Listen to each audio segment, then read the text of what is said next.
तव्हांजी सियासत में मरकज़ परस्त सियासत जो मजमूई तौर ते असांजे वतननि खे ख़तम करण जो हमेशह सांभाल रहिया आहिनि।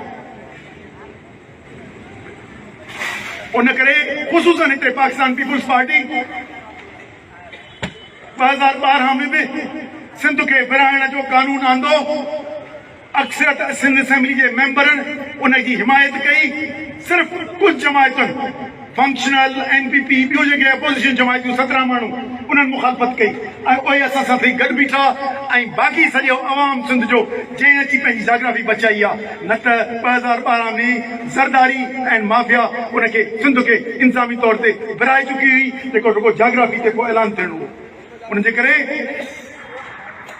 असां उन्हनि जे रोल खे सारायूं था उन्हनि सियासी जमायतुनि खे जिन असेंबलीअ में जेकॾहिं सिर्फ़ु आवाज़ उथारियो पर रोडनि ते बची पंहिंजे वतन खे 2013 में बचायो। उन में पीर साहब जो पहिरियों मुख्य रोल हो। वरी जेको ख़तरो आयो आहे उहे ॿुधी छॾी त तव्हां इम्पोर्ट थी आया आहियो जे तव्हांखे अमेरिका जो आशीर्वाद हुजे या एस्टेब्लिशमेंट जो आशीर्वाद हुजे।